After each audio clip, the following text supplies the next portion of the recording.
To be honest with you, like when we invented football, back in the day, we didn't really have a lot to go on, and that's what the team found particularly difficult in terms of interpreting this game. How are we going to bring this game of football, to an audience at home? Obviously we've got the pandemic going on. We've got so people can't come to the can't come to the pitch, and obviously back at the time when they invented football and there was no coronavirus, so people could come and and see football, then they would have. But obviously at that point the problem was it hadn't been invented yet. So what you really have to think about in these situations is if if football if football had been, because we've got players on the pitch right now, we've got players out there, they're doing their best, they're doing the training, they are coming to the training sessions with us, and we've got a great team of managers, and we've got a great team of coaches, and everyone's coming together through this. But ultimately, the invention of football is something that we all had to work on together, because these are difficult times, and sports aren't going to create themselves out of thin air. And you just look at our back nine. Our back nine said, I've got an idea for something that can be done with a ball. And, he was like rolling it around with his chin. And, so the strikers, they said, come on, Gavin, what are you doing there? But ultimately it was never really Gavin's fault. Gavin was very much a kind of a cog in the machine at that point. And his commitment to the ball chin rolling thing was really what carried the team from start to finish. It's what we all came together to see. It's what we all came together to participate in. Because ultimately, when you've got players on the pitch and they are inventing a game like football, and they are dribbling, and that's where it began really. For the whole team, really, what began, it began with the dribble. The dribble was the point where, because, on his chin, Gavin and the chin and the back nine, they're all putting in their best. They're all, obviously, they've not got their eye on the other team. The other team is halfway up the pitch at this point, and this is where we get really difficult, because our teamwork has to reflect the changing mechanics of play. We've got, it's difficult weather, and these create difficult play conditions. And in our practice, we had to deal with these kind of difficult play conditions, and these kind of play conditions weren't an issue, before the invention of football in the first place. But, to answer your question, why was football invented? In very many ways, football was invented to overcome these very same problems. Our team had real difficulty getting started in the earlier half of the match before the invention of football. But once football had been invented, that's when you saw our star players really showing their best. There was some great passing. We created a lot of opportunities out of the invention of football, which had football not been invented, we would not have been able to create, because the strikers, the midfielders, they'd have all been, standing there and just looking at each other and wondering, why are we here? So ultimately, the football, we invented the football to really overcome that situation. That there was a kind of a sort of spirit of camaraderie in the dressing room. Obviously, we're all pulling together to try and invent this game, football, during these difficult times. And, you look at when we used to have the crowds in, it was obviously quite different. Crowds would bring a football, and that would be, and that would be an idea. Everybody, the fans in particular would be coming up with, they would maybe have brought a football of their own. And, when it comes down to it, at the end of the day, we had difficult weather conditions to put up with. And so the invention of football allowed us to kind of it's allowed us to overcome these conditions. It's allowed us to pursue new avenues and new kinds of sports and different play scenarios. You put a team like we've got right now. You put a team like the one we've got right now, and they are running up the pitch, and they are creating space, and they're creating opportunities, and a lot of players, they don't realize that without the invention of football, which I remind you that the keeper was very influential in. It was very much his idea. He had a problem with his snooker table, and the football was really it created a solution there where there had been no solution before.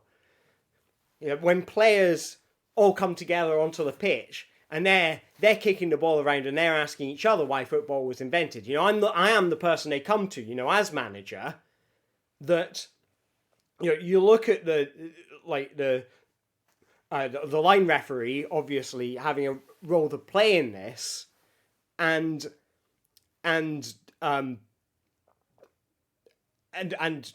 the back nine obviously struggling under these conditions, but that's the nature of the game we play today. If you'd looked at the sport 50 years ago, you wouldn't have seen players coming onto the pitch with different ideas of what football could be and proposing them to each other and asking each other, could this be the new football? Back 50 years ago, people accepted, there was a game, there was a way the game was supposed to be played, and people would play to those rules. And these days, players aren't really doing that. These days, players are saying, they're coming with a different concept of what football should be. If I've got 10 players and you've got 12 players, why don't we share one of the players between us so we can have 11 each? And you look at the Man City referees, and you look at the referees playing for Arsenal, and they look upon these situations with disdain, and that's why they lose matches. You look at the past season, and we've been winning matches. Maybe we had a difficult match today, but we've been winning matches because we come onto the pitch and we have an idea of today our football is going to be a game in which we can win. And so in answer to your question, why was football invented? Football was invented so that we could win it. And unfortunately, that's not what happened today. On the day, the other team did better. The other team did, they played a better game. We really struggled out there. They had a great defensive strategy. Although, I'll be honest, there were a few handballs given away, and under the rules that we had come up with during the match, handballs, were now, an offence. The referee should have been given at least, 3 or 4 red cards over that situation, and we did our best. And isn't that all anyone can ask for?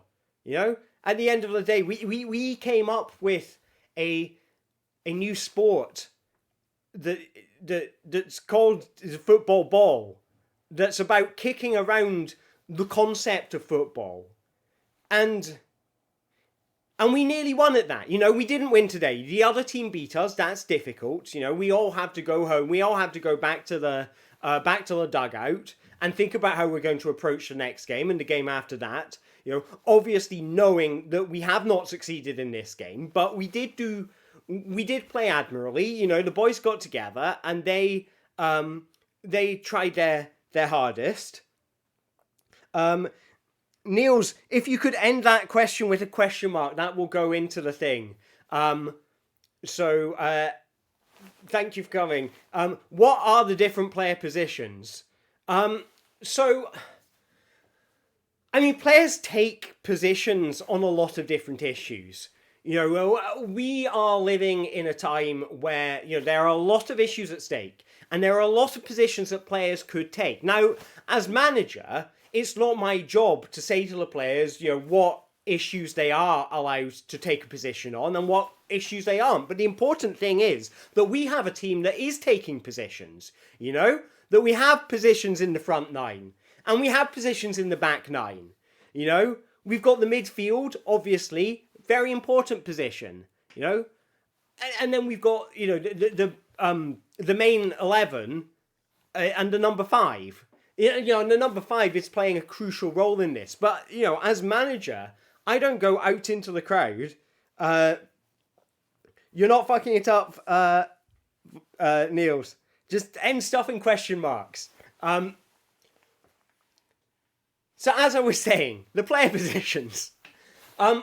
Ideally, you want to have as many players in as many different positions as you have. And that's the thing that we struggled to do today. On the pitch, you saw what Liverpool were doing. You look at their previous games, and they've been doing this in their previous games as well, is that they have had their players in a range of different positions. Today, what we did is we kind of superimposed all of our players on top of each other into one kind of mass. I don't know if you've ever seen the film Akira. It was very much like that. And what we hoped would happen, and obviously it didn't, was that this Akira-like mass would grow in size, and that we would be able to consume the other players and the ball, and potentially even some of the goals as well.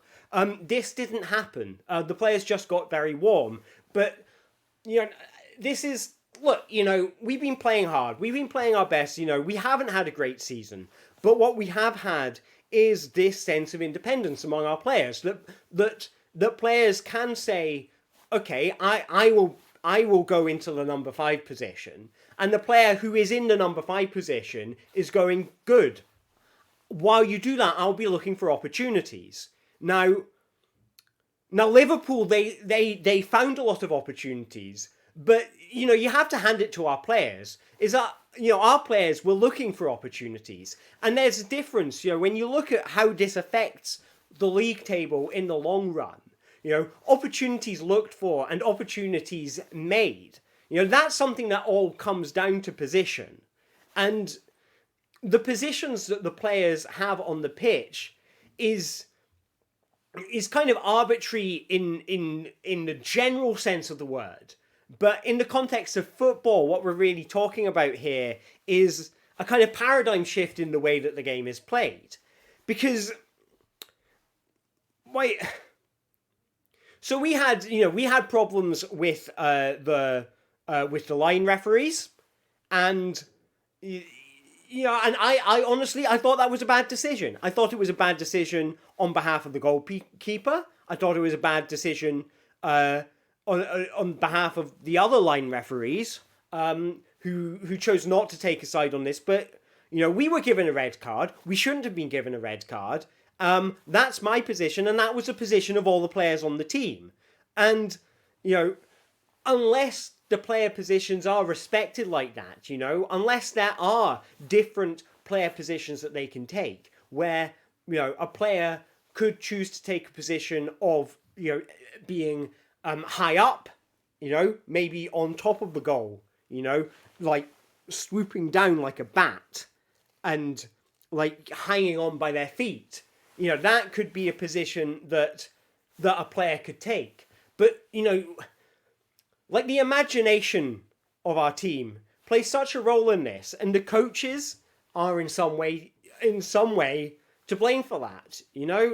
That we have been pushing our players too hard, and they have been encouraged to take risks, and some of them, in taking those risks, will be encouraged to dangle upside down from the crossbar, like bats, and that's cost us matches, and that's going to cost us further matches, going forwards into the future. But ultimately, the only thing that's going to get us out of the relegation zone is having players who are willing to take positions. For example, positions in other teams that are not in danger of being relegated. I, for one, have been in many teams which have been in danger of being relegated. I'm not afraid of it anymore. Back when I was a player, we used to my position when I was a player was towards the corner. I used to play in the corner, and people would just leave me to it. They said, they would leave me to it, and I would play in the corner on my own, and I'd have a very nice time, and that was a nice position to take. And obviously we struggled out there. We struggled out there because there were no corners today on the pitch. The line referee decided to make the pitch entirely round, and I think the game suffers for it. That we need to have consistency in this sport. We need to have consistency in this. I'm thirsty. We need to have some level of consistency in the positions the players are taking. So an example of where we've seen this fall down for other teams is obviously Man City's performance last weekend. Where they really struggled against West Ham because their players weren't taking positions. Their players were they did a lot of listening, and that's nice, and that should be commended. But that's not going to pull them out of the relegation zone. The only thing that's going to pull them out of the relegation zone is us going deeper into the relegation zone, which is something that I, for one, I'm not keen to do. But that's what makes our team different from Man City. Is that in Man City they won't they won't countenance relegation. And as I see it as a manager, relegation is just one of the many options that we could take. And that's my position. And I stand by that. But the other players on my team will stand by other positions. And that's why we are a team. We are a club. We come together, we sit down and we hash out these positions, The Akira situation, that didn't work out for us. That many players all coalesce into one spot. They just got very warm and they became dehydrated. What can I say? We are not penguins. That we have pundits like yourselves out there, writing in the football papers, writing in the Sunday Sport to say that, our players are penguins. Our players are not penguins. And this is something that the sport media and sports journalists like yourselves need to really pay attention to, is that our team is not penguins. If anything, we're cheaters. We are cheaters, and we're hungry for goals, and we are hungry to win, and we are hungry for a sort of sense of camaraderie, because that's what separates them from us, is this kind of camaraderie. There is a difference between a lack of camaraderie and the presence of camaraderie within the team. Back when I was playing for Man City, other players would come to me and they would ask me for advice on what position that they should take, and at that point the ball would be in play, and my position was always that if you want to ask me a question like that, you need to come into the offside position and ask me there, because otherwise what you're doing is you are giving the other team an opportunity. And that's what we saw. Rooney was always very good at finding those positions and exploiting them, and that he would dribble, and that was his position. So let's just go on to another audience one. Come on, let's see if we can get one from Niels. You have been very prolific.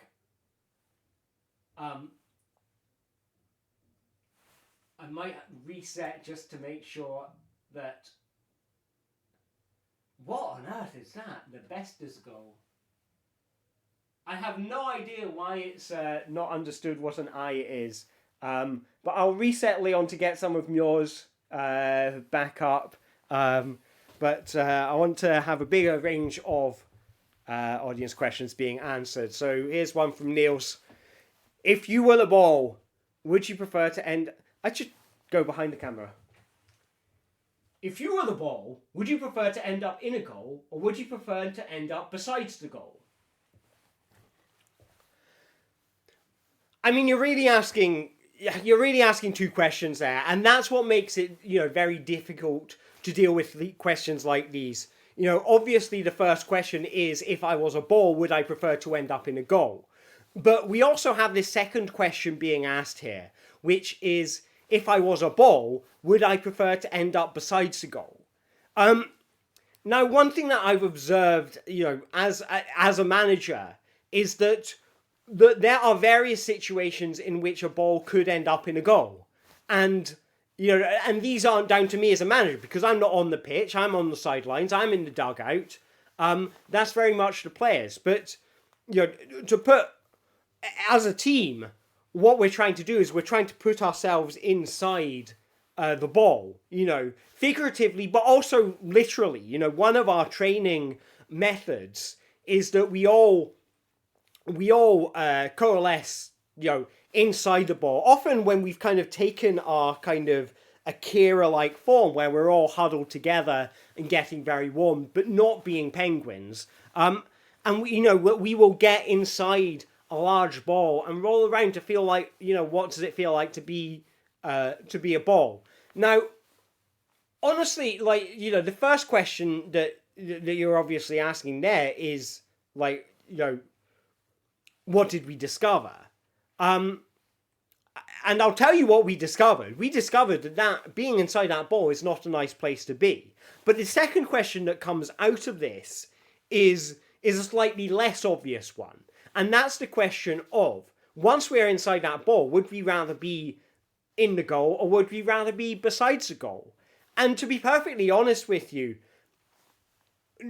it doesn't make a great deal of difference. Once you're inside the ball and that is the extent of your world, that is the extent of your perception is within this kind of leathery pentagon superstructure. There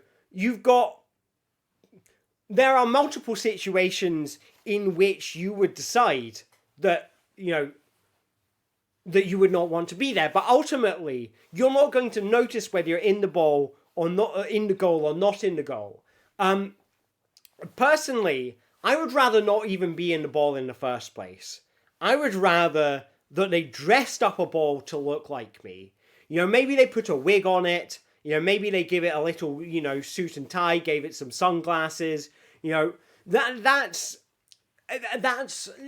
what we're looking for in a manager at the moment. Once I willingly step down from this position, which I have been asked to do many times in my time as manager, and when I decide to do that, what we're going to have to do is think about the various positions that ball could take. Because the ball, as we understand it, as a concept on the pitch, the ball,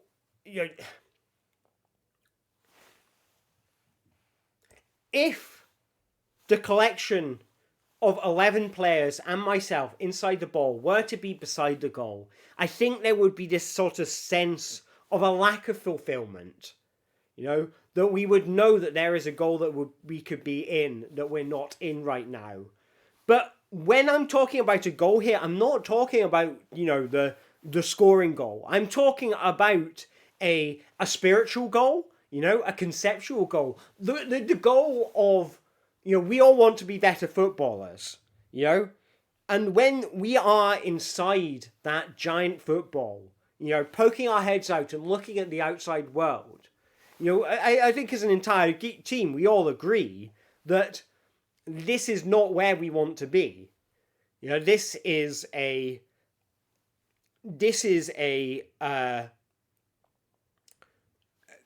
not, we have not reached our goal, you know? So ultimately we would want to be in the goal, you know, achieving our goals, being our goals, bringing our goals to life. Now, our goals at the moment are obviously to stay out of relegation. This isn't going to happen if we keep on with a strategy of all huddling inside a giant ball and rolling around the pitch as one. You know, I know that. You know,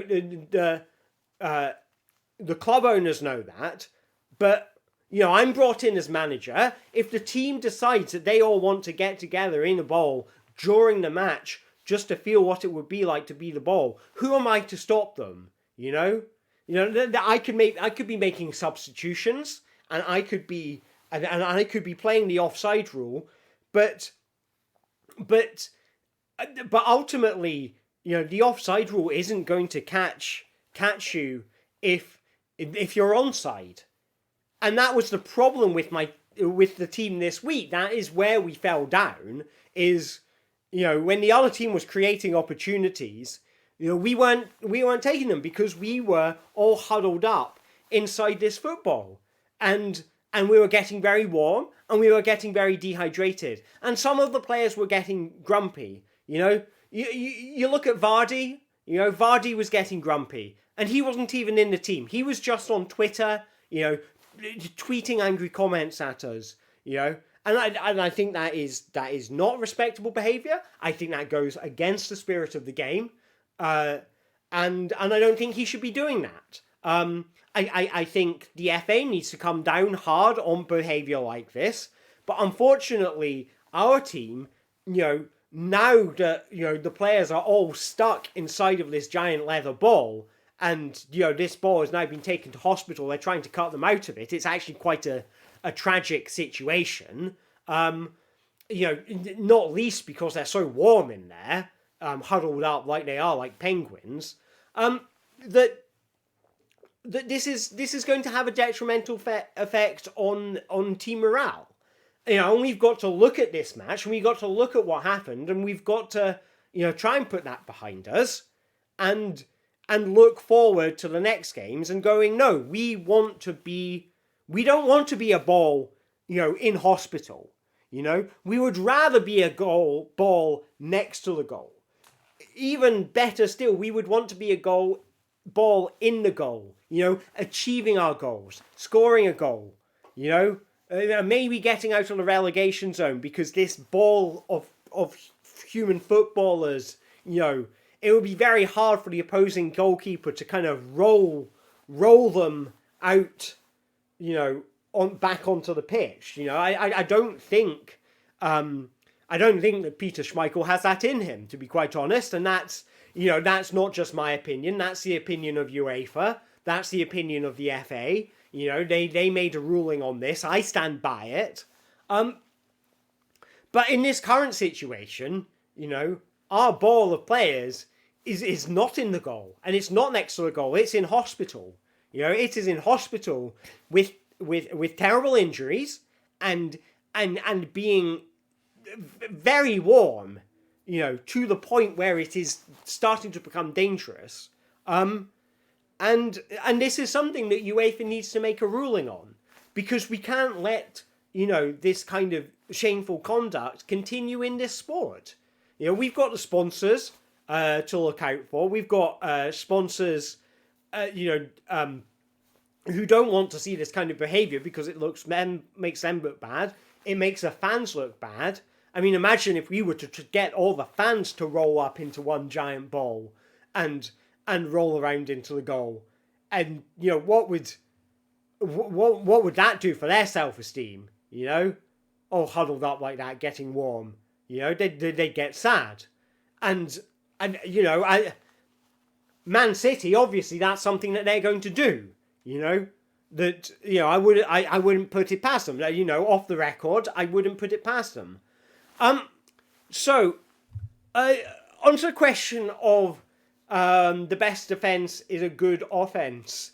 What is a good offence, and how offensive can football be? Um, the best defensive play that I've seen, in the sport was in 1992, and this was back when I was a player. The best offensive maneuver I saw is when Wayne Rooney in 1992 pulled down his trousers and wiggled his buttocks from side to side, saying, that your team smells like poo, and I think I don't look back on that and think that was a good offensive strategy. I was offended, yes, and my team was offended, but they did smell like poo, and so we went back to the showers, and everyone had a wash, and we were the better for it. So in many ways, that was a good offence. What we experienced there was a very good offence. We were offended in a way that allowed us to better ourselves, or at least to better our smell. And most football teams, would struggle with they would struggle with being asked to improve their smell. Because they're busy running around chasing the football. Now my team, my players were they were in the showers. They were getting clean. They were attempting to not smell anymore. Clearly doing something good for society, something that should be commended as good sportsmanship. Unfortunately, this created opportunities for Man City on the pitch, because there were no players from my team on the pitch. They were in the shower. So in some respects, that was a very good offensive strategy. Not only were we offended, but through that offensive strategy, a situation was created where goals could be scored, with impunity. I don't know how many goals Man City scored, but they scored a lot. And, we've got to look back at that, and we've got to say, look, we played our best, we made some mistakes, we made some errors, but ultimately, they were the better team today. And maybe that'll change next week, now that we smell a bit better. But we don't know that. We can only look at today, and we can only judge our performance in terms of what we experience today in the moment. I for one, I for one was shocked and appalled by this situation personally. But the showers did make a difference to the extreme warmth being felt by the team. I don't know if some of you may know that the plumbing, we had problems with the plumbing in the dugout, and there's no hot water, but this actually benefited the team because, as I've already established in this interview, they were all huddled together into one large mass and getting quite warm. So the cold water created an opportunity for them to cool down, which allowed them to see through the match for the full 90 minutes. You look at a team like Man City, they can't cool down over a period of 90 minutes. And we're the better for that. What can I say? We played well. We played well, and they offended us. Now, in terms of how offensive football can be, I think the poo-poo you smell comments, obviously, they shook our team up in a very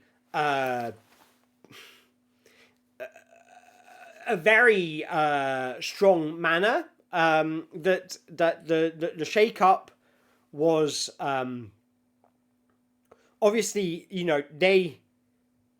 they felt this detrimental to their level of self-esteem. This having previously believed themselves to smell absolutely fine, to come across this realization that they smell, and I'm not gonna lie, they did smell quite bad. And then the huddling situation where they were all getting quite warm didn't help that. But as manager, I've got to look at this situation, and I've got to, obviously, the state of the game isn't what it used to be. Back 20 years ago, you could have a situation like this, and a team would, the opposing team, obviously they would be in a different position because 4-4-2 was a lot more common right now. I believe Man City were playing a 4-3-4 position, and and this was detrimental to our efficiency on the pitch because positions have an important role to play. Their position, they were all on the pitch, and in a 4-4-2 position. Meanwhile, our players were all in the shower, getting less warm. And as a manager, I have to look on that, and I have to look at my performance and ask, was my level of offence proportional to the comments that were made? Because I was not in the shower. I still smell bad right now. And I've not applied any deodorant, and I'm not planning to apply any deodorant. I think the important thing that the FA and the UEFA need to know is that they can smell me coming a mile away. And in that case, the offence was not effective. I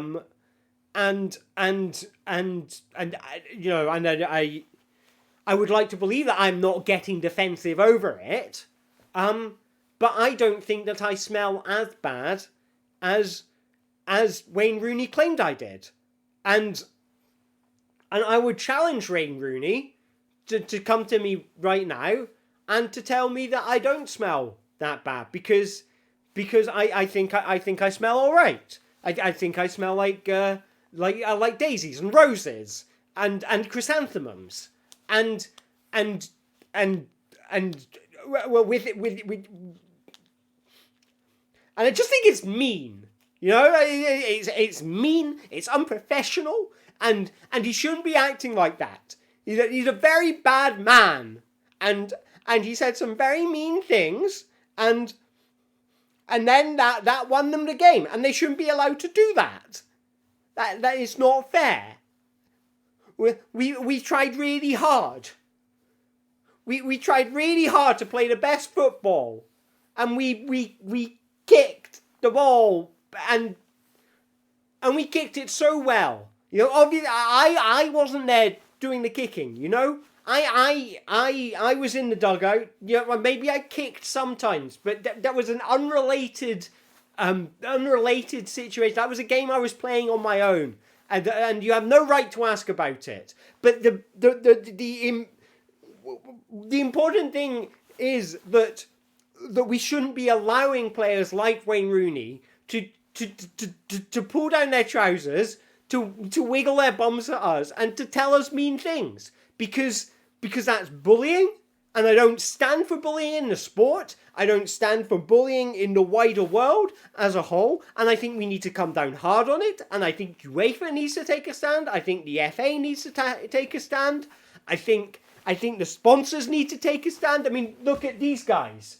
Look at what is, is football taking a stand right now? Is Tick taking a stand right now? Against Wayne Rooney? Who else could he be mooning right now? Who else could he be mooning? He could be out there. He could be mooning some old granny or something, or he could be mooning like I wouldn't even wish that on Man City, and I hate Man City. They beat us at the football, and it wasn't nice.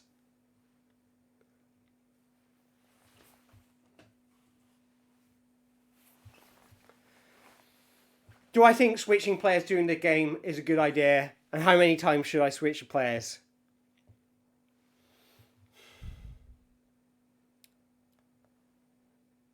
I think switching the players would have been a good thing for us to do when the team was in the shower.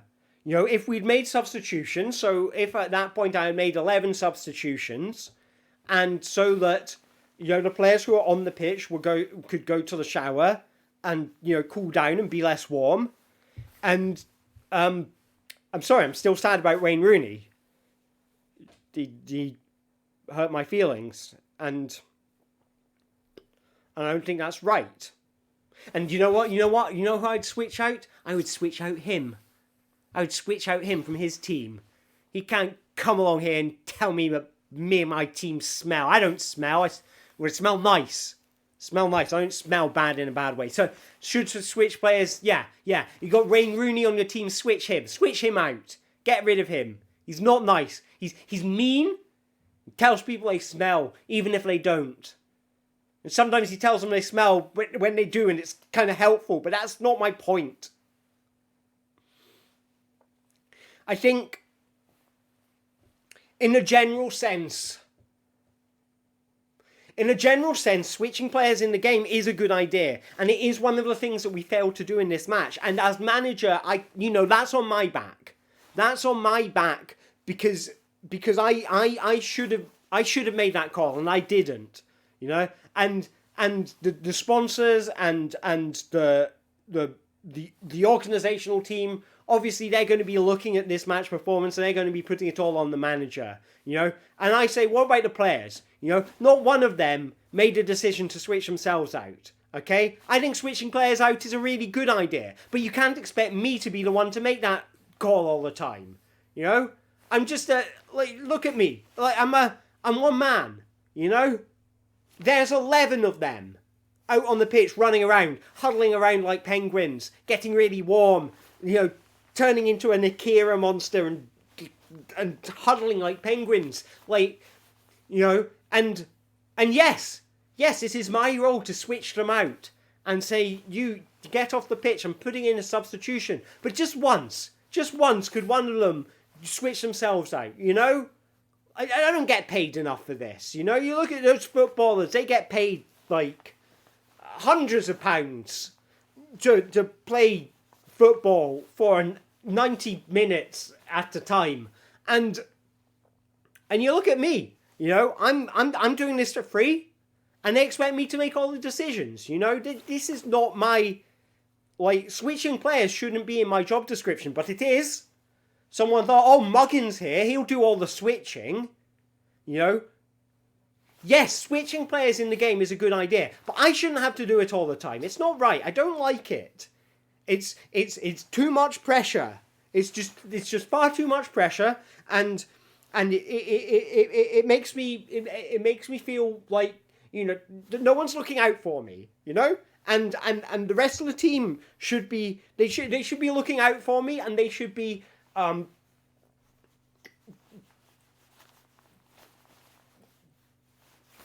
helping me out with this interview, you know?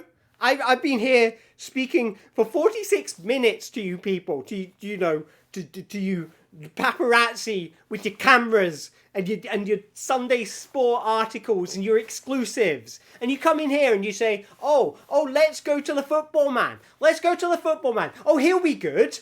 Oh, he's good for a laugh. Let's ask him some difficult questions like, oh, is switching players during a game a good idea? Like, oh, you didn't switch players enough, did you? You know, did you look at yourselves? You're disgraceful. You're disgraced to, like, you know, is this what you wanted to be? Like, you know, did you want to be, like asking a football man questions? Is that what you thought that your life would amount to? Because I had dreams. I had dreams of basically doing this job, but without being asked so many questions. And I would like to be asked fewer questions. I would like statements. That's what I would really like, is It's for you people, instead of asking me these mean questions, mean questions, like, don't you think you did that wrong? Don't you think you sort of switched out the players? You're mean, and maybe you should come up on here and ask the questions yourselves. You know, look at, you could stand in front of football and stuff, and what even is this? What am I doing? Subjecting myself to this. You know what? I'd like to be switched out right now. I'd like to be switched out of this position as football manager. The only reason I'm a football manager is because I'm not good at football. You know, if I was good at football, I'd be a football man. But I'm a football manager. It's different. It's like not as good. It's like you ask Adger till the end of something and it's not as good. Like Badger. It's worse than B. That's quite funny. I quite like that. This is cheering me up. I feel less angry now. But I'm still kind of angry at you. Let's calm this down. It's been very difficult, very dramatic. I apologise. What was your question again? Do I think switching players during the game is a good idea? And how many times should I switch players? And my answer to you was 11 times. I should have switched players 11 times during the match. I failed to do that, and they all went to the shower. And granted, they were less warm. They're all in the hospital now, but they are less warm than they were, and that's a good thing. And I think maybe you paparazzi should focus more on that. I think that's really what's important right now. You know, that instead of finding some poor football manager and subjecting yourselves to those questions, you know, you should be thinking, oh, well, what about the other team? You know, yeah, they won, but maybe they should have switched more players. Maybe they would have scored more goals if they'd switched more players. You know, you don't know that. You know, and you wouldn't know if you don't ask them. But no, you come to me. You come to me with your questions like, oh, it's just an innocent question. But no, you're just here to rub it in that we lost, and even though we did our best, and even though we had the best team spirit, you know, why doesn't that account for anything? You know, why is it all about tactics and switching out players and going, oh, this player's not as good as that other player, so we'll take him off and we'll put the other one. Well, why did you put that player on in the first place? You know, let him have his fun. You know, let him play with his friends. You know, just like, you know, all of them, all of those 11 players out there on that pitch, you know, let them have fun together. You know, don't. You know, you've got Pete and Reginald and Charlatan, Charmander,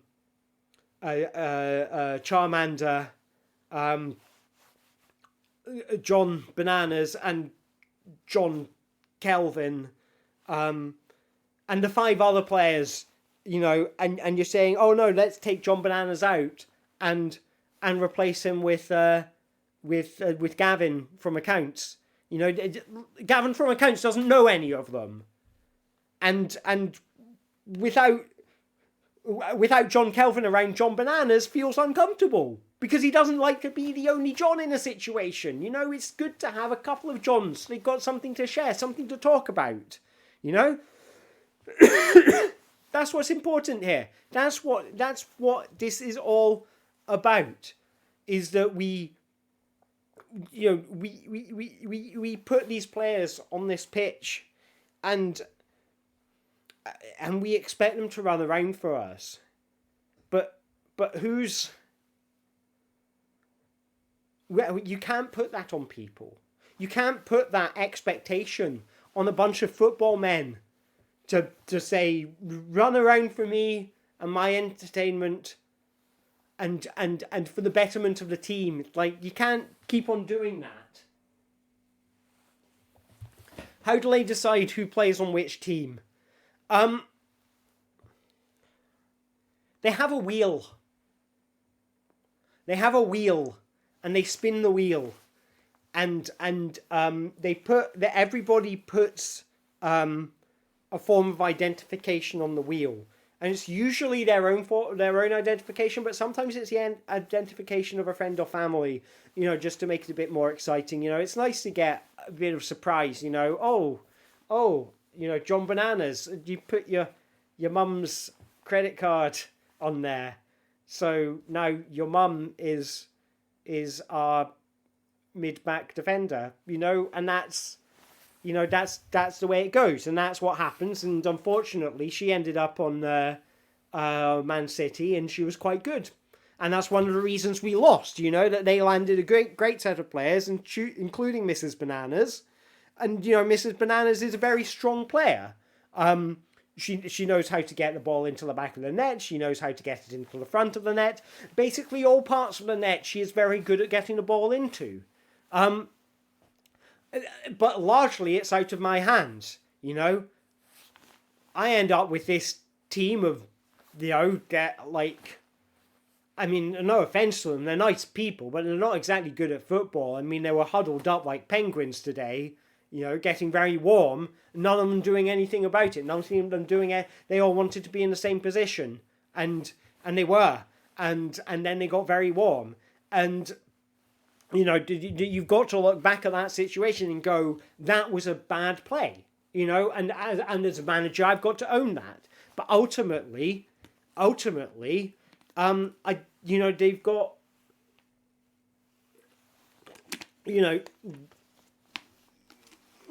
that team was not selected because they were the best team. If they were the best team, then they would be winning matches, but they're not the best team, so they're losing. That's how it works. Unfortunately, when I spun the wheel, I didn't land on the best team, and that's life. See you later, Bubble Reg. Thank you very much for the questions. You've got to look fate in the eye sometimes, and it's a difficult game out there. Life is a difficult game. It throws you a few curveballs. And you got to look those curveballs in the eye, and sometimes you got to say, look, that was a curveball, and it was curved, and I ended up with a team of players who were not on my team, and they were playing, a different game. Maybe it was cricket. I don't know. Maybe that's what that whole huddling like penguins thing. Maybe that's cricket. I'm a football manager, they are, on paper, football men, but maybe they're not supposed to be football men, maybe they're supposed to be cricket men, and that's a discussion we're all going to be having afterwards, once we get back to the dugout and we can, have a debrief as a team, we're going to be asking ourselves that question, should we be playing cricket instead? We might be better at cricket, we're a Premiership side, but we're not clearly at Premiership level. We've arrived here somehow by accident. Now, these teams could have been selected for me as a prank. I would not put it past some of the people in the FA to give me this set of players as a prank. That sounds like something that they would do. And and more power to them. You got to keep the game interesting. I don't think it was an interesting game today. I think how it, for a spectator, and thankfully there are no spectators on the ground because of, obviously because of the current situation, there are no spectators on the ground who, and they didn't have to witness this abomination of a match that we played today, where 11 players were all huddled in the shower together, trying to get less warm, and now they're in the hospital and they're still too warm, and and the doctors don't know what to do about it, but it's a quote unquote bonding experience where they're all trying to understand what it's like to be a football, and that's commendable, but it's not going to win us matches. And we've got to look at what we're doing. We've got to look at this strategy that we've taken of, adopting the mindset of a football and trying to, live out what it would mean to be a football by being inside of a football. We've got to look at that and ask ourselves, is that getting us where we want to be? But unfortunately, I don't think where we want to be is in a football match. I think where we want to be is in a cricket match. Because what they would, what they were up to today, and the referee should have seen it, and the referee should have blown the whistle, but didn't, and what they were doing was they were very warm, and too warm, and they were dehydration, and maybe that's okay on the cricket pitch, where there's more standing around, and maybe a bit more of a breeze. I don't know. Do they play cricket in colder countries? I don't know, because I'm not a cricket manager. I'm a football manager. I manage the football. Now, the real question you want to ask yourself is how they pick what football it should be, because that was a bad decision that I thought was made, and that cost us the match, and I think there needs to be an inquiry, because the football that was used was, if anything, it was too round. It may even have been not round enough. I don't know.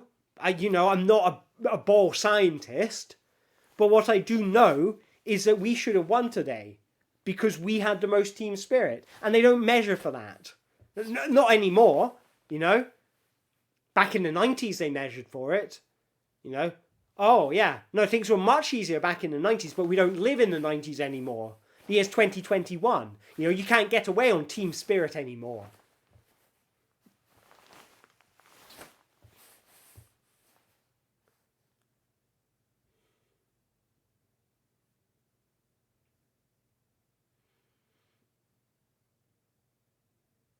Why am I doing this?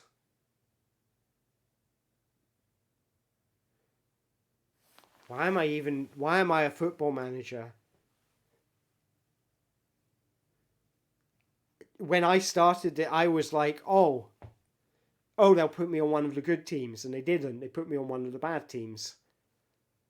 But my players weren't even on the pitch today. And then, it's always my fault. It's always, Muggins here, it's his fault that the team didn't win. It's a team sport. There's 11 of them, there's only one of me. Surely I'm only 1/11th of a failure. Or 1/12th. Don't go tell me I'm a failure at maths as well. It's not right.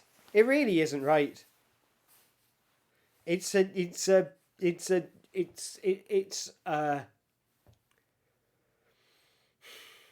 struggle, This game, football. It's a struggle.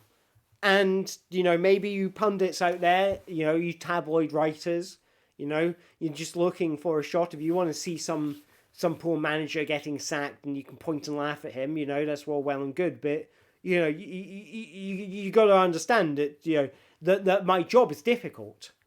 That these football men who are clearly supposed to be cricket men, they even have the shin pads. Does no one notice that? I've been saying for months that these are clearly cricket men. And they are wearing cricket shin pads. And carrying wooden bats. I'm pretty sure these are cricket men. Is this a prank? Is this, what even is this? I don't know. They have these white, woolly, because every weekend, we face a team and they are wearing a t-shirt and shorts and boots with the spiky bits at the bottom, and my team are wearing woolly kind of sweater vest things and rubbing a ball on their leg. They're clearly not football men.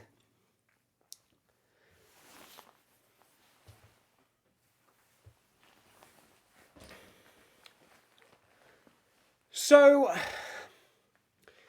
before the game, I think before the game is a lot easier than during the game. Um, during the game, obviously we had the heat problem, and that affected us quite badly. Um, and and our team struggled out there. It struggled because of the heat issue, and that's uh, that was difficult. Uh, but to get into the sort of active mindset before the game, what they usually do is they make soup. They make soup together. They get a big cauldron and a ladle, and they stir the soup. Like everybody, they all stick their hand on the soup like this, and they stir it. And they stir the soup until all the soup is a kind of even consistency, and then the goalkeeper um, chops up chops up spring onions and sprinkles them on the soup. It's like this big cauldron, and it's this delicious soup. I think it's got I think it's leek and potato, and they sprinkle it on, and one by one they got these little white. I mean, only little, and they're actually quite big spoons, but compared to the rest of the cauldron, they're quite little. They dip these little spoons in, and they dig out the soup, and they taste the soup, and usually the soup's not very good, but these are hungry boys. You don't make a lot of money as a football man these days, so this is the most they've had to eat in the last week. So they just devour that stuff. I had a Big Mac before I came along today. I wasn't hungry, so I could spare myself having to eat that disgusting soup. I mean, granted, the spring onions make a big difference. Honestly, if I am in a situation where someone would be offended if I didn't eat the soup, I will kind of scoop some of the spring onions on the top, because that at least gives it some flavour. But I mean, I think the biggest thing is that they don't put enough salt in. But it is a bonding experience. It does bring everyone together. You don't need good soup to bring everyone together. You just need some soup, and that's and that was enough for us. Other teams, we know they have some teams play pinball. Some teams go-kart riding before a match to get into the right mindset. Speed. But my team, it's the soup. I don't know. Maybe it's a cricket thing. I've not watched cricket. I don't think they show cricket on the television anymore. I think it was banned for being offensive to the Queen, which, to be fair, it is. But I think we have a right to offend, especially the Queen. She's not out here playing any football matches, so sitting up there in her castle, she should be down here with the rest of us playing football, for a living. Anyway, I digress. The soup. Where was I with the soup? So they make the soup, and it comes in 3 stages. So the first stage of the soup making is the chopping of the onions. Now they tend to use week old onions, so that they've gone a bit kind of shrivelly. I don't know why. I think there is some kind of spiritual reason for that. I mean, they talk about it, but honestly, I don't kind of understand it, because the team sort of speaks in bleeps and bloops. They kind of, like robots, which is odd, because I'm pretty sure they're not robots, because I don't think they allow robots on the cricket pitch. But this isn't a cricket pitch. This is a football pitch. That's why they're not playing cricket. I've got palmed off a bunch of robot players because they couldn't play cricket, and Everyone knows robots can't play football. They just huddle together in one spot and get very warm. I'm having a realization here. Remind me to get back to this. I know, because I know you had this question you wanted to ask about the mindset and the soup. So yeah, the soup is for getting into the mindset, and presumably it's something. It's from their robot culture. Is that, you know, the onions are you know, the vitamins in the onions are good for them, and they encourage they encourage, because, you know, obviously, you know, the question asker, you wanted to know about an active mindset. Now, some teams, they like to start with an inactive mindset, and that's quite interesting because those teams don't tend to do well. My team, we start with an active mindset, and we also don't tend to do well. So I don't know if mindset is really as big of an issue in football as they say it is. But the active mindset is very much about knowing that you can chase the ball, knowing that you can catch the ball when it's thrown to you, knowing that you can score goals and get the football in the goal, and kick well. Ultimately, that's what it all comes down to. Sorry, I've got a dry throat.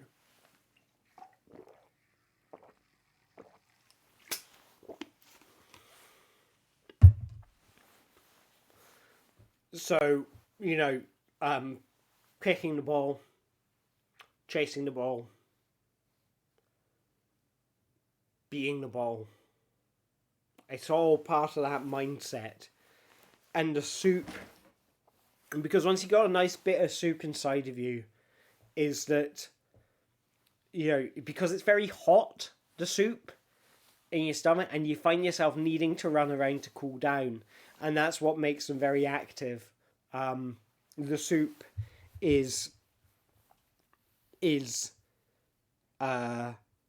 well, it's the active ingredient ultimately. I mean, that's what the onions are. Is they are the active ingredient. They are the ingredient that goes in the soup and makes everybody active. Before that, they're not active. They're just kind of, you know, they're quite drowsy while they're stirring the soup. Like, honestly, I'm often surprised before a match. Like, I'm like, have you all been up all night? And the reality is, no, they just haven't had their soup. You know, they're cricket men. Cricket men need their soup. Can't have a cricket man on your team who's not had his soup. It's ridiculous. So yeah, that's what they do. I mean, I have heard it. West Ham, they chase a pig. Um, Arsenal, commit arson.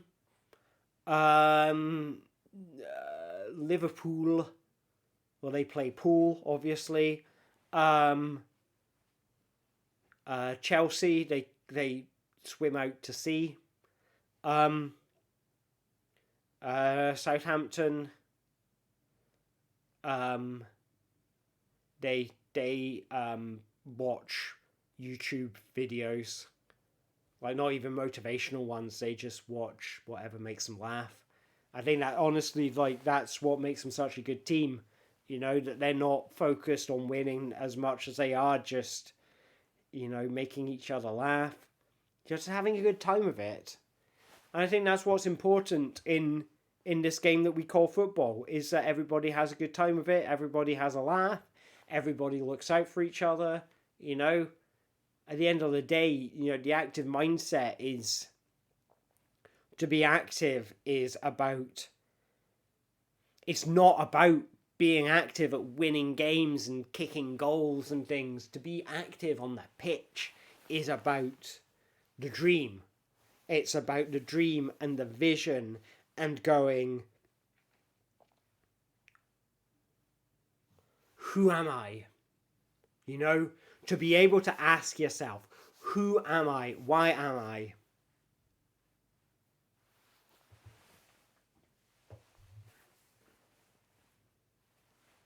Okay, we are out of audience questions apparently. So it's back to the Man United questions. You can make the argument that against a team like Man City, you can change. But do you want a change of ethos? Do I want a change of ethos? You're really asking if I want a change of ethos. Obviously, I want a change of ethos.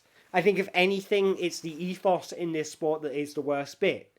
The ethos is where we've been letting ourselves down. We've had we've certainly had an ethos problem going back many, many years, which started in the 90s, but, really kind of coalesced in 2005. We started with an ethos that was like, an ethos that was play well, and but we can't change that, Thank you for asking everything you know about football. You're doing as well as I am. The question is, can we change? Do we even want to change of ethos? Do we even want to change? And I think the question is, the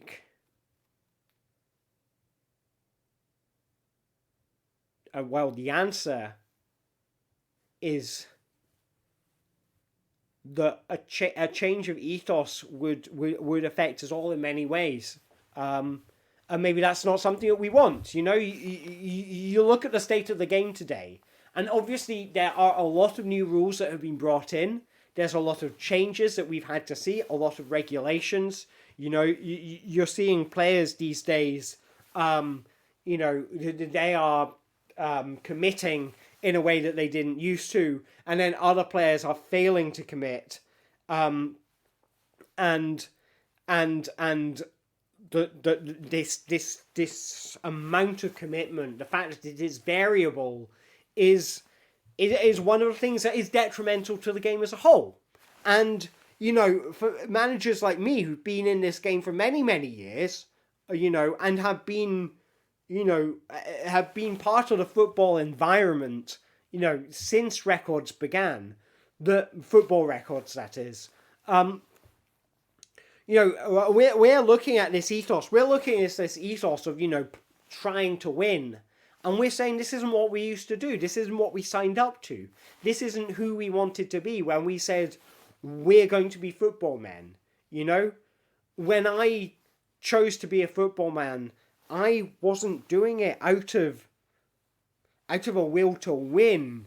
In fact, quite the contrary. And I think my career record will attest to that. Is, I have had more failures in my career than any other manager in the entirety of the game. And that's something we've got to be aware of. That is the kind of play that we look for. I'm really starting to feel my voice starting to go. So I may give this a little break at some point.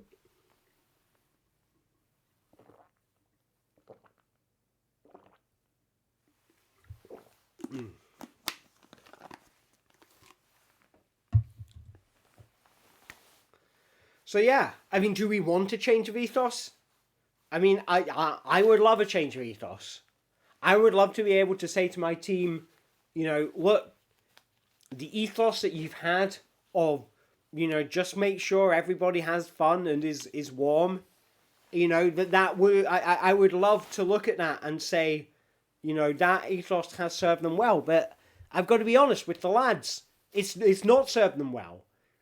And as a team, we failed to commit. We failed to find opportunities. We failed to score goals. Now we're in the relegation zone. Obviously changes are going to have to be made. And changes to our ethos is going to be one of them. I, for one, can't sit back and and commit to an ethos that I don't agree with. And this ethos of having fun is clearly not serving us well. You know, what is the change of ethos that we want to see? Well, we need to change to an ethos where we're, thinking about, you know, and then maybe disrupting the rules of the game. Maybe that's what we need to do. Think of ourselves less as not less as players and more as disruptors in the space. I've been I've been a football manager for several years now, like I say, since records began, and my ethos has been unwavering. And that ethos has been an ethos of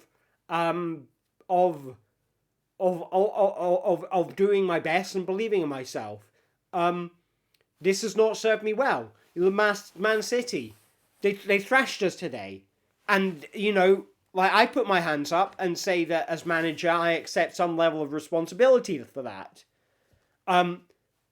And part of taking responsibility is knowing that I need to change, and my ethos needs to change, and my outlook, and the way I'm looking at this game, that we call football, has to change.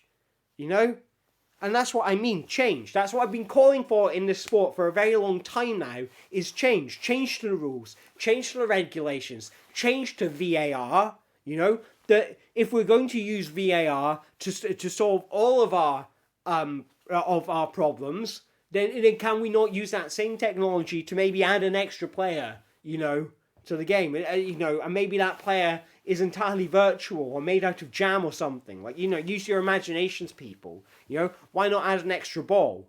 Or maybe split this one ball into two kind of half balls, because they'll kind of move funny when you kick them. Wouldn't that be cool? And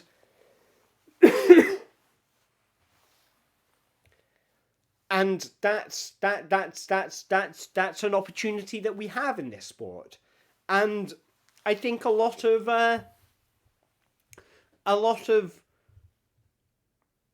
rules makers don't go far enough, and we could be coming up with rules like, what if you put a badger on the pitch? What if each team starts with like a gazelle? And I don't know what the gazelle does. We'll figure that out later. But that's and that's my ethos going forward. I am looking for ways to change the game. I'm looking ways to disrupt. Because I read a book and it said I should be a disruptor, and that's my ethos going forwards. Off the back of Man City. Now, does this change of ethos, is that going to cause us to have a change in performance? Going forward as the season goes on. Probably not, I've got 11 cricket men huddled together in the shower, being very, very warm, stuck together inside a giant football. A change of ethos isn't going to change that, unless we change the rules to make that being winning, if you are trapped inside a giant football, in a shower, getting very, very warm, then you automatically win the game. That is obviously that's a change I would support. And maybe Man United or Man City, actually all the man football teams, I can't think of any other. West Man and Southampton Man and all of these, that they could like, if we were playing by my rules, we'd have won. That's all I'm saying, and then that's my ethos. That's not, you won't hear the FA, you won't hear Gunther Juncker from the FA going, oh yeah, no, we should listen to Alistair and his cool new rules for football, because they're living in the past. Football has always been a game of the people. It's always been the people's game, the beautiful game. It's always been, a rule set which has belonged to the general public, and we need to respect that. And one way of respecting that is by saying,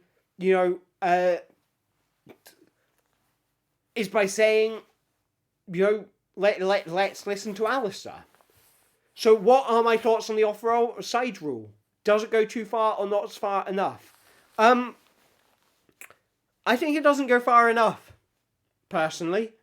It's when you've got a player who is offside, and the ruling is, well, the ruling right now is like don't, and it's like what? That's it. I'm gonna go offside, and and I've got the ball, and someone's kicked the ball to me, and I'm like, oh no, I'm offside, and the rules are just don't do that, and I don't understand how we've ended up in a situation in this sport where that is considered far enough. That right now it should be don't or else. Like with most rules, there is an or else, but with the offside rules, you kick the ball to the guy and he's offside, and the referee blows his whistle and he's like, ho ho ho, I made a loud noise at you with my whistle. So don't be doing that again because I'll keep on blowing this whistle at you. And it's not effective, like, whenever you create a rule in any sport, and football more than any other, when you create a rule, you need to know why that rule is being created in the first place. The offside rule is about, I don't know what purpose it serves, because all it is blowing, like, what, are you going to deafen them with your little whistle? Like, you're offside, I'm whistling at you. Like, no, if you want to affect meaningful change, you need this rule to have consequences. What if the referee has a gun, and if you're offside, he shoots you in the leg, and if you're still offside, then he shoots you in the other leg, and like there's a game in that even. Like maybe it's an even better game than football. Maybe my cricket guys would be good at it. That it's like. It's a kind of like arm crawling thing where it's like a challenge. And maybe like that would be even more interesting to watch as a sport than what we currently have. Because honestly, like the state of football today, you get a football man gets a handball and the ball hits him in the hand and he falls to the down wailing, the ball hit me on the hand, and he's rolling around and crying, and it's like, and then the ball's getting sent off, the referee's blowing its whistle at the ball and saying, go, be gone, and then there's no ball for anyone to play with, and it's like, that's where we've got to with this sport, that these situations where the offside rule is being enforced are just creating opportunities for other rules to be enforced less, because the other rules are looking at the offside rule and going, oh, we'll just let that one happen. When I was a lad, there used to be rules about dinosaurs, but now, according to the FA, dinosaurs are extinct now, which I think is rubbish. But that's the ruling the FA made, and as I'm a professional in this sport, I've got to accept that. Whether I like it or not. I don't think it was the right ruling. I think it was bad. Because now we've got a whole. We've got many dinosaurs who used to play for our team who are now no longer playing for our team. And they're going to have to learn cricket, and they're not going to like that. I can tell you now, they are not going to like that, and it's difficult. I think players who are offside, instead of just being whistled at loudly and told not to be offside, they should be. What if everyone has roller skates? And if you're offside, you lose a wheel. Because eventually you're going to reach a point where you can't go anywhere. I'm like, oh no, I've lost all my wheels, I can't go. I shouldn't have been offside. But it's not like that. It really is not like that. That's the changes in football for you. That's where we've come to. This is it's changed. It really has. It really has all changed. And I'll tell you who's to blame. Is it's the politicians, and it's the bureaucrats, and it's the Man City. They have their hand in this. In fact, I'd probably say Man City have more of a hand in this than anyone else, because they've been exploiting this offside rule ever since it came out, back in the 90s, before the 90s, you could be offside all you want, and the guy didn't even blow the whistle at you. Now the guy's blowing the whistle at you all the time, and it's like, they're used to it. Some of them wear ear defenders. You see them with these big earmuffs on. That's the reason they're wearing them. I don't know why no one's questioning it. This is like, wake up, sheeple. But, look, this is the world we live in these days. There are rules that we have to abide by.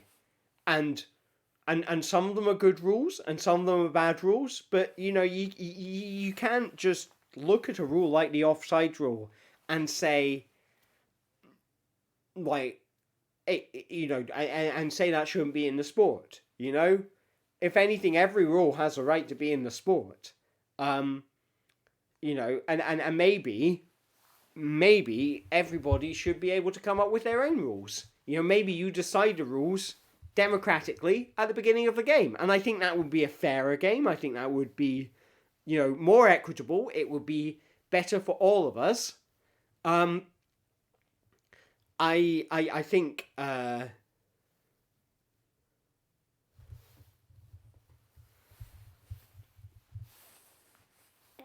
but we try our best, don't we? We try our best. We play with the cards we are dealt. And today, the card we are dealt involved, many situations where Man City was offside, and they shouldn't have been awarded goals, but they were. And the reason they were is that because they didn't mind the referee blowing his loud whistle at them. Maybe the referee's whistle should be louder, but then that's going to hurt the referee and his little ears. And he's not going to like that. So someone has to step in. Maybe it has to be me. Maybe it always has to be me, doesn't it? This is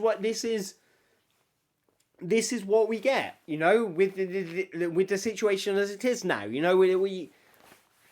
The sport has descended to a point where, like, I have to deal with everything. The offside rule isn't punishing players enough. It's not going far enough. Some people think it's going too far. Well, they're wrong. But, nothing I can do to change it.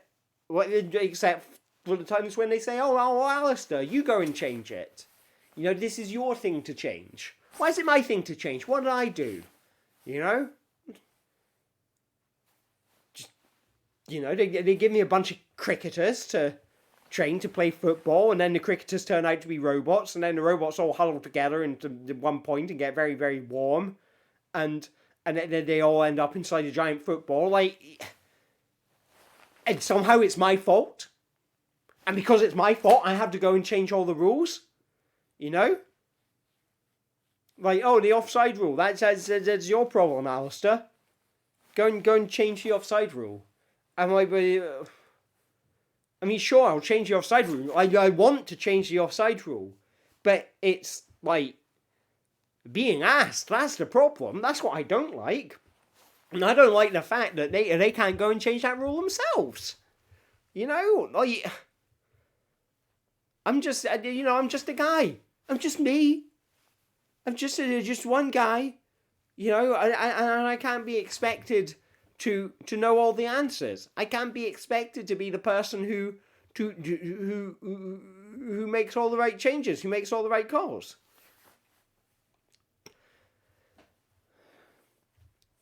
And you know what? There have been some bizarre handball decisions.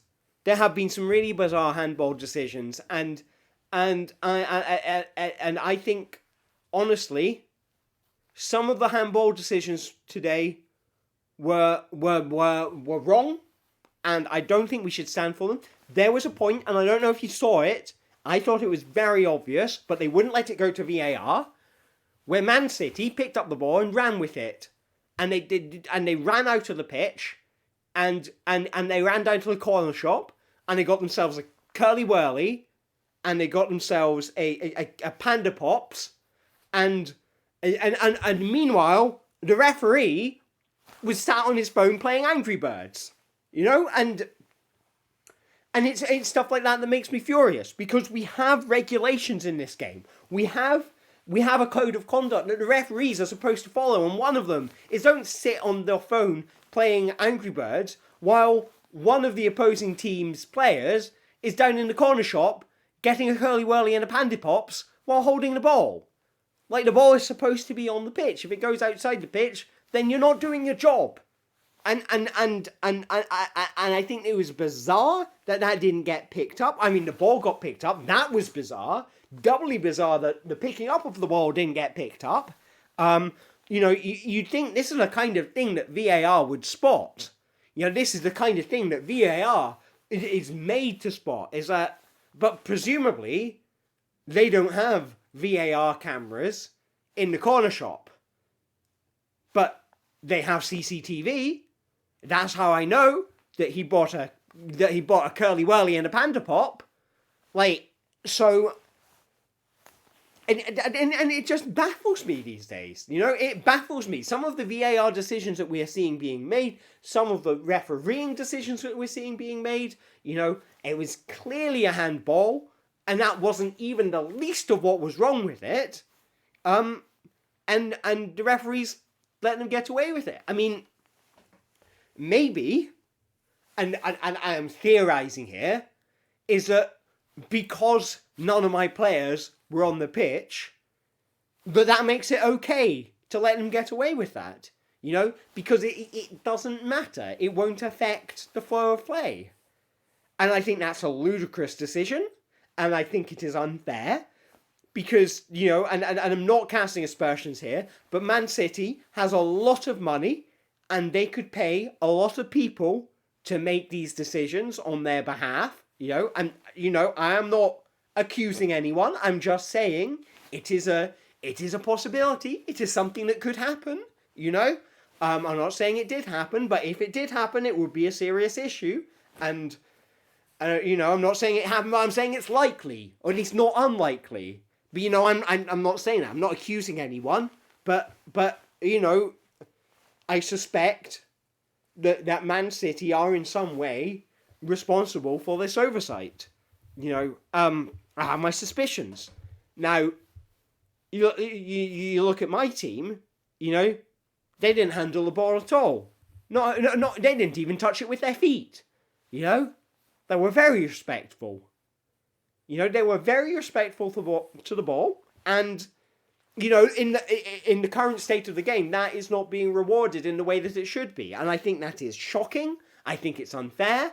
I think that this is something that needs to be looked into immediately. I think there needs to be disciplinary action taken in order to ensure this doesn't happen again. But, needless to say, I'm looking at this and I'm thinking, do I even want to be in this sport if this is where the sport has got to? And who has the power to change it? It's the people at the top. It's your Michael Dumberchokes and Flugel Knapsack and Erica von Schneiderbilt, and Hans Mackenzie, up there, sitting on their thrones in the main head office of the FA and of the main office of UEFA, and they're drinking a beer and they're watching me on the telly right now. Hello, I can see you, and they're judging me, and they're going, oh God, it's that Alistair guy mouthing off again about how his team lost, and how it's not fair, and how the other team cheated. And it's like, yeah, the other team always cheats. The other team always gets away with cheating, because poor old Alistair here doesn't have enough money to pay you off. And it's disgraceful. I should have more money to pay you off with. Or no one should be paying you off at all. Something like that. One of these things needs to be true. It's just, this used to be a game based on honour. This used to be a game based on trust, and we've lost that. And I'm not going to say that VAR is the cause of this. VAR is not the cause of this. VAR has created, a lot of clarity in the game, but what it has failed to do in this instance is stop Man City from picking up with the ball and running away with it and going to get a panda pop and a curly whirly. And what was most disgraceful is that the player wasn't even wearing a mask in the shop. And it's like, I didn't even think they would let him in. The world has gone mad. And the players are supposed to be wearing masks on the pitch. They should be wearing masks in the corner shop when they steal the ball and go to get a panda pops with it. It's disgraceful. Even the ball had a mask on. It was a cute tiny little one. I knitted it myself. I mean, the knitting, obviously, that wasn't... Apparently that's not very good. It doesn't stop the particles getting out. I didn't know that. I made an effort. Why isn't that rewarded anyway in these days? It's just... It's ridiculous. Utterly ridiculous. That's what it is. Utterly ridiculous. And I for one, am sickened, and I am offended, and I just don't think that they should be treating my team like that. We've got a team of 11 very good players and 5 okay ones, who are working really hard to do their best and to play to full capacity and to pass and to dribble and sometimes they shoot. Today they did none of those things. And that is potentially why we failed, but it's not the entire reason why we failed. I think, this handball decision was overlooked. And, I'm not going to blame every defeat that we have on the referee. There is at least one game in the past 6 months which I have not blamed on the referee. I'm never given credit for that one.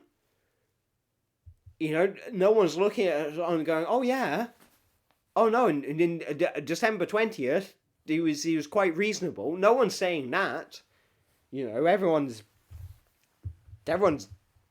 doesn't stop talking about back in January when I threw a Big Mac into the opposing goalkeeper's face, that he deserved it. That's what they don't talk about. They don't talk about how much he deserved it.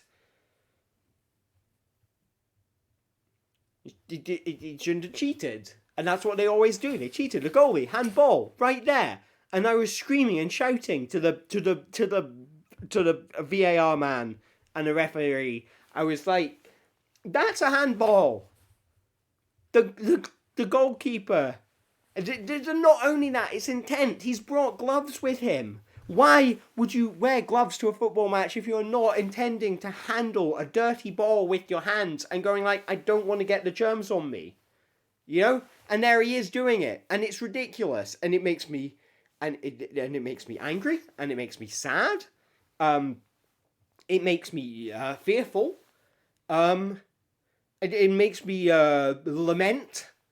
I lament for the game at large. I think the game is. I think we're struggling to find consistency. That's all I ask for, is consistency in the game. That we stop going, oh, it's okay for it to be a handball sometimes, but not okay to be a handball other times. And we say, no, let's make it always it's always a handball, whatever they touch it with.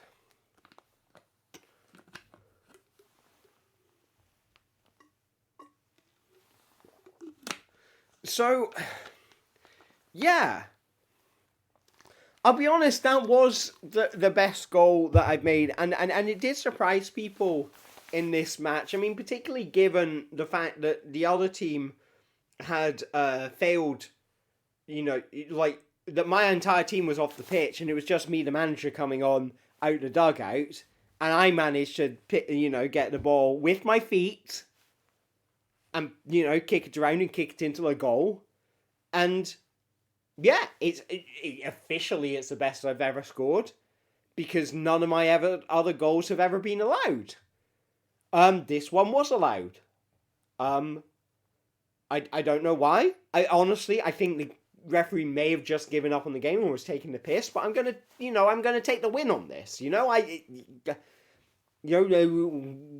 tried our best as a team, and sometimes we come through. What's bizarre about that whole situation is that as manager, it seems strange. Maybe they thought I was substituting myself. I don't know. I don't know why that's such a surprising thing to see happen because it happens in wrestling. Vince McMahon wrestles, so why can't a football manager play football? What is this? What kind of world have we entered into when a football manager is not allowed to play football? I mean, that is literally the thing that he's supposed to do.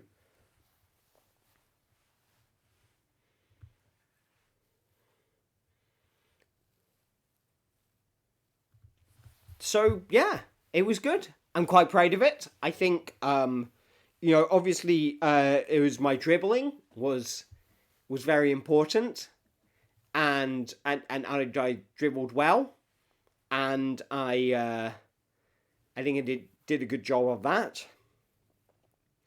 I think we struggled to score any future goals, and I think part of that was the team, as I mentioned, not being on the pitch during the match. I would have liked to have seen us, maybe with a few more players on the pitch. But we did our best, and that's all anyone can ask for. Yeah, it's the best I've ever scored. Yeah, it was fabulous. I bounced it on my chest a bit first. It was great, real good goal. Um, but obviously, the press are going to look at that as just an anomaly because they're going to be like, well, that's that what is it? We 300-1. Um, I think they stopped counting how many goals Man City were making, but we made one. That's better than zero. That's like infinity times better than zero. And I'm responsible for that. And then that's not the photo you're going to see on the front page. You're going to see the front page of me crying because we lost, but that's the thing. That is the story that the tabloids will tell. That these tabloid journalists will come out with a story like this because where they don't look for the victory. They just want to see the drama. They just want to see oh, look at that little football manager having a little cry because his team lost. And that no skin off my nose. I'm a dedicated football man. I've been playing football for so long, fine. But that's the thing. It's a narrative that they want to spin about a manager like me. And I'm sure there's other managers who are given the same kind of treatment by the tabloids that I am. And that treatment is to be told, you're not a very good manager, and if they have a choice of putting a photograph of you scoring a goal by balancing it on your chest and then bopping it in with your head, real kind of Pele style, and they got a choice between that photo and the photo of you breaking down into tears because you lost yet again. They're gonna choose the one of me, bursting into tears because that's the narrative they want to spin. That's what sells papers. It's unfair, but I gotta live with it. I mean, the whole thing stinks. This whole system stinks. This whole sport stinks. It's not fair. But you know, Jose Mourinho, you know, if he scored a goal and cried in the same afternoon, they would show him scoring a goal because he owns the newspapers or something like that. You know, he's in their pockets, or they're in his pockets. Someone is in someone else's pockets. I'm not in anyone's pockets. No one's in my pockets. So look at me, my pockets are empty. Look at them. I've got a tissue in this one. This one also has this one's got a bunch of tissues. And a shopping list. Like, I don't have it. Like, what you looking for? What are you looking for? You're looking for UEFA money in there. You're looking for UEFA money. Is that what you want? You want to find Alistair embroiled in bribery scandal again? Like, no. I can't be embroiled in a bribery scandal. I've got no money to bribe anyone with because I'm not winning matches. And I'm not stupid enough to bet money on my own team. Because they're not even on the pitch. I mean, I should have put money on us, like, on the manager scoring a goal. That was unlikely. I didn't. That's another of my failings. I accept that. You know? But at the end of the day, you know, if the team strategy is all 11 players leave the pitch at the same time, like, you know, that's on them. That's not on me as manager. I don't decide what the team do. They are independent human beings. They make their own decisions. And I think you tabloid people need to stop putting me under this level of scrutiny. I don't think it's right. I don't think it's okay. I don't think it's nice. I think it's thoroughly unpleasant. I think it makes me sad. It makes me angry. I think that you need to take a different attitude, and you know, this may be aimed at you personally. You know, think about it. Think about what you're doing. But you know, maybe it's time to change. I'm changing. I'm giving this up. I'm leaving this all behind. No more football for me. That's it. I'm done. There you go. Exclusive. Is that what you want? Is that what you want? You've got an exclusive now. You got an exclusive. Manager Alistair leaves football for good. You know? What do you want now? You want me to rip down the sponsor wall? Is that what you want? Is that what you... Look what you did. Look what you did. You rip down the sponsor wall. This is what happens. This is what happens. This is what happens. This is what happens when you pick on the little guy. You know, the little football man. Oh, he's not very good. He's not very good. He can't win matches for his team. He's not very good at winning matches for the team. Well, maybe this isn't about the team. Maybe this is about football. Because we don't call it team football. We call it football. If it was about the team, we'd call it team ball. Or team, or something involving the word team. But it doesn't. It's called football. And I like to think that I am quite a good football manager. You know, that I have done a good job. You know? And I even scored a goal. But no, it's not good enough. It's not good enough for your sponsors. Your sponsors like football and sports supplies. It's not good enough for them, is it? Jesus Christ! I mean, look at me. Look at me. I'm terribly. That's not even right. It's cardboard box.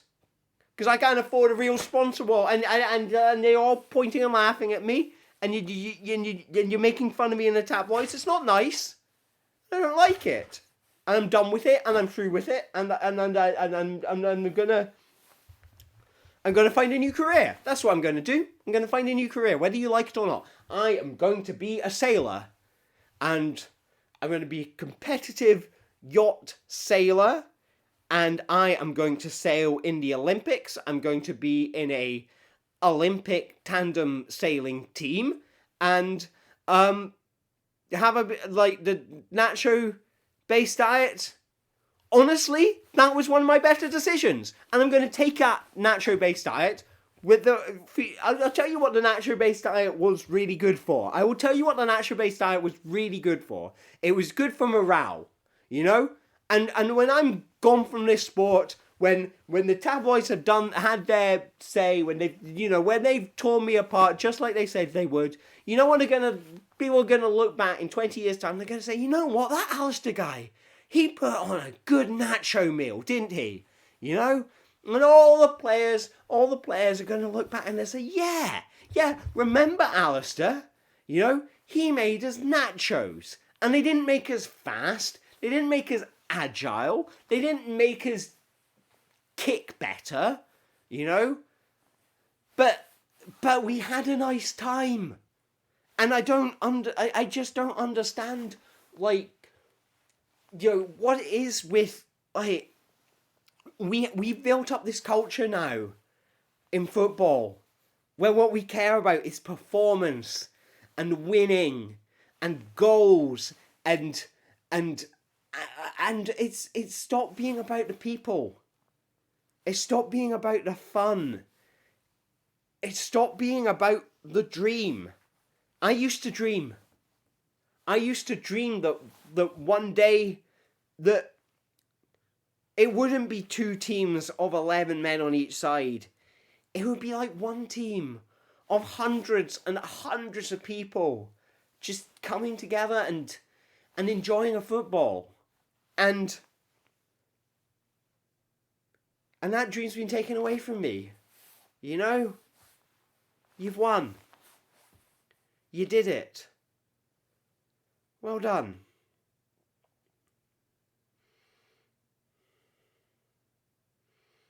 And in case you're wondering, the French accent thing, it was a mistake. I should have chosen a German accent, but it was fine.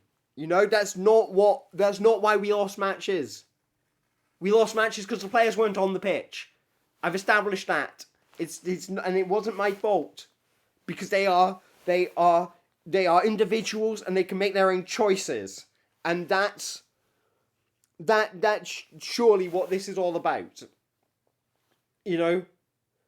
And they can make their own choices in a French accent or a German accent or in whatever accent they want to. I mean, the French were offended. That was the big problem there. The French were offended, you know, and we needed their cheese because it went well with the nachos, and it was this whole thing. But you can't criticize me for that. You know, you can't. I mean, you can. That's your right, but you shouldn't, because that would be mean. Because I don't think it's being very considerate. You know, I've tried hard as a manager. I've tried hard as a manager to make the sport happen, and you know, the team has struggled. It's been a difficult season for them. Yeah, I accept that. But you can't just come to me and say, oh, Alistair, you're the manager. You know, fix this for us. I can't make players better. I don't have a magic wand. Jesus Christ. You see a man in a suit on the football thing and you go, oh, God, that guy, he must be in charge. He must be choosing how the football goes. And that's not true. It's not true at all. I just shout stuff at them. And I get angry at the referee for blowing his whistle too loud. You know, because he shouldn't be doing that. Causes pain to the players' ears. It's not right. Shouldn't be allowed.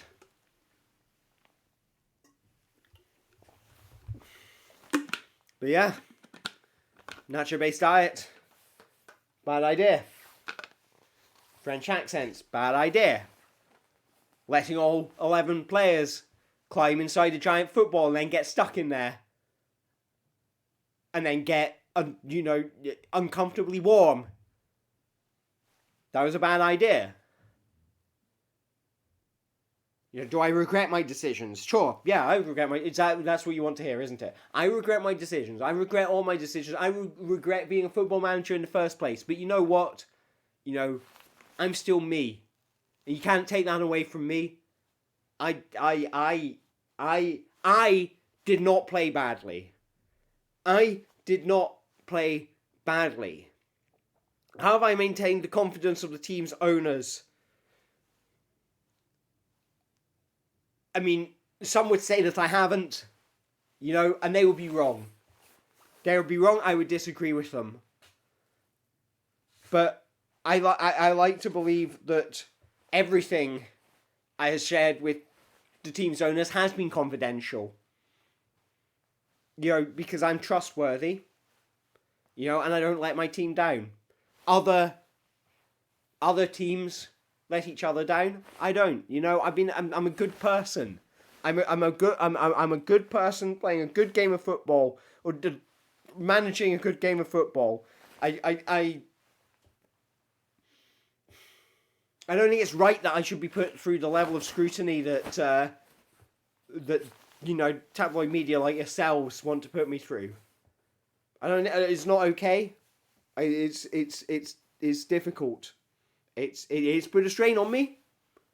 And, I'll be perfectly honest about that. It's put a lot of strain on me having to answer these difficult questions. So I'm afraid I only have time for one more question.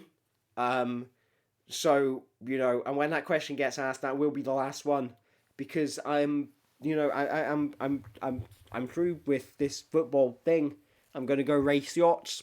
And I'm going to have a jolly nice time doing it. Maybe I'll bring a sandwich with me, Maybe I'll bring a book. Got a lot of books here. We've got Donut Economics. It's about donuts. And, do they have an economy? I don't know. I've not read all of it yet. I've got time to do this. I've got time to do this when I leave. When I retire. So go ahead, fire me. I don't care. I'm gonna read about donuts. You can't stop me. I'm a free man, a free agent. I'm my own boss now. You can't. You tabloid journalists can't touch me anymore. Not once I'm not in football anymore. I'll be free, and maybe I'll come for you. Yeah, that's right. Maybe the tables will be turned. Maybe I'll be knocking on your door in the early hours of the morning and going, "Oh, what? Have you been pleased with the nacho-based diet that you put your team on?" And you'll be going, no, stop that, stop hounding me, like I have hounded you, and then you have the realization that this is poetic justice, isn't it? It's poetic justice. Just think about it.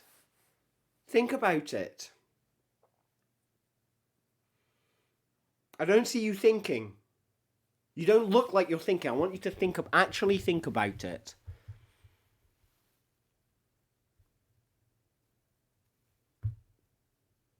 You thinking? Better be. Alright, are there any more questions? I got time for one more question. I mean, I'll keep on talking about the nachos if you want me to.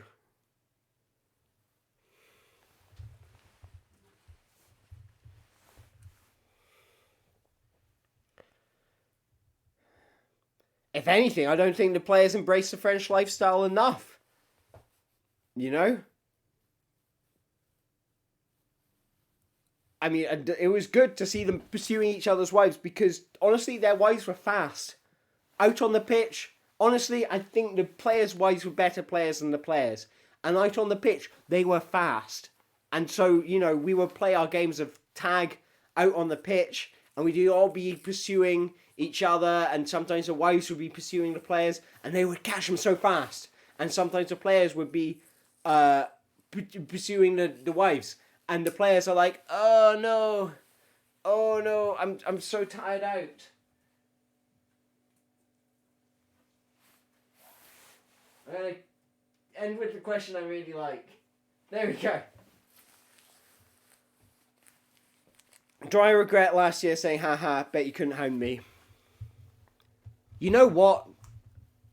I don't. Because I'm coming out of this stronger than you. The rest of you, all you journalists, all your picky questions and all your meanness. Making me open the live dashboard so I can see your messages come in. It's not right. It's not right. I like, seriously, it's not... you know, like, maybe you would have hounded me less if I hadn't told you to hound me. But I didn't tell you to hound me. I told you I didn't think you could hound me, and there's a difference there.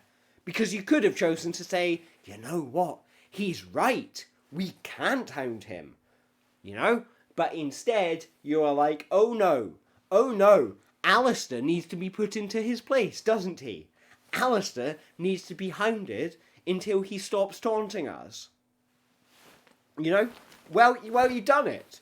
You've done it. You know? Ladies and gentlemen, the worst football manager in the history of the Premier League is standing down probably, or maybe getting fired. You know, we don't know yet. I kind of still want to have a foot in the door. But that's my point. Like, you know, I regret nothing. Because all of you journalists, all of you tabloid photo snapping, mean statement making, nasty thought having meanies are mean.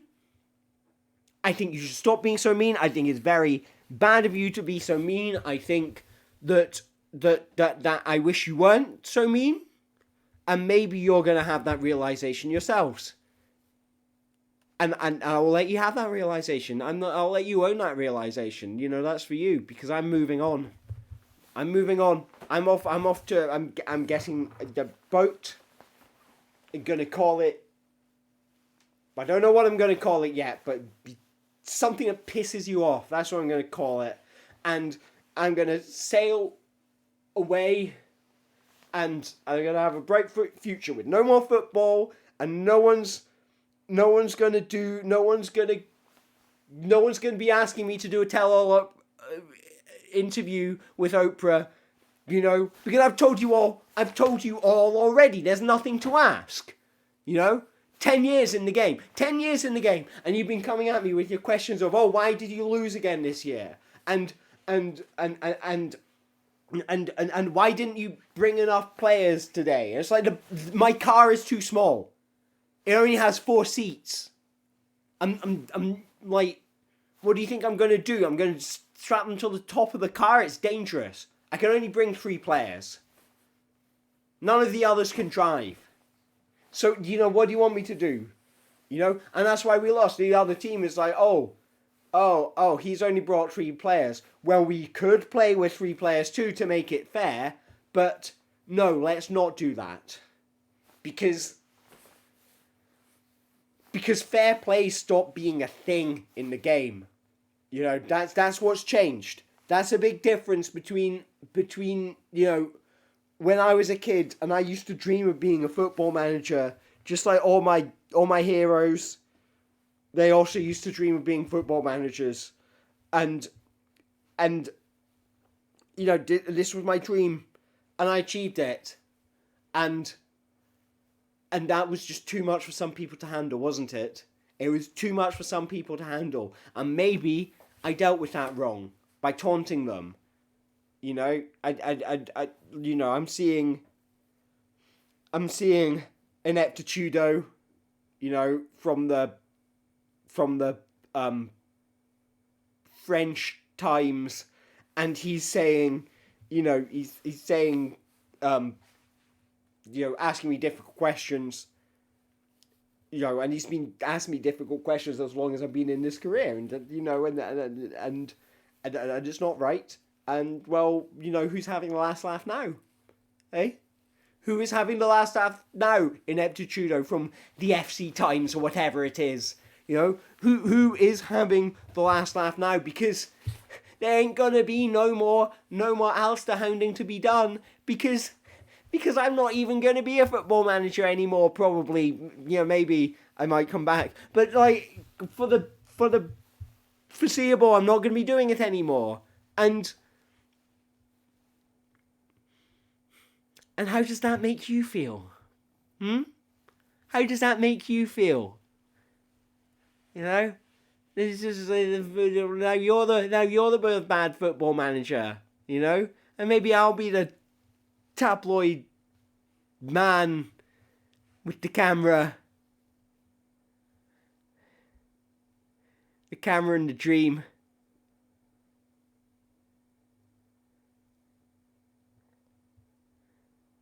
That'll be me. Maybe I'll sell my boat into the side of your car and knock you off the road and into the sea.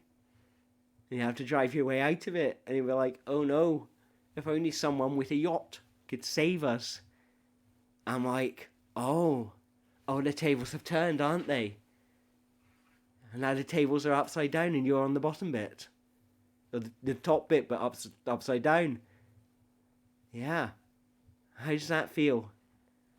How does that feel? Yeah, think about it.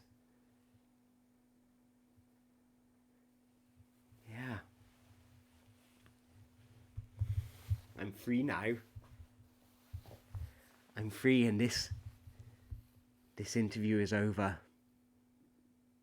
So go home to your little fortress of solitude, or wherever it is you journalists live, and have yourselves a lovely rest of the season, because I'm not coming back.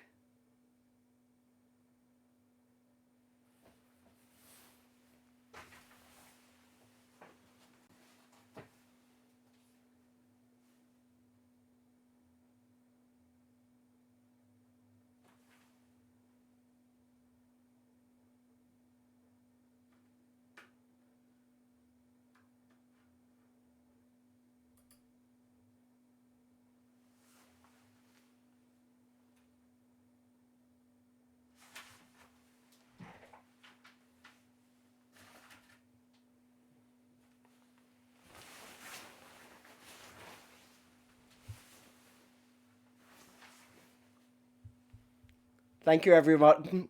Thank you very much, everyone, for coming along and having a watch of this. I hope you find this interesting. Bye.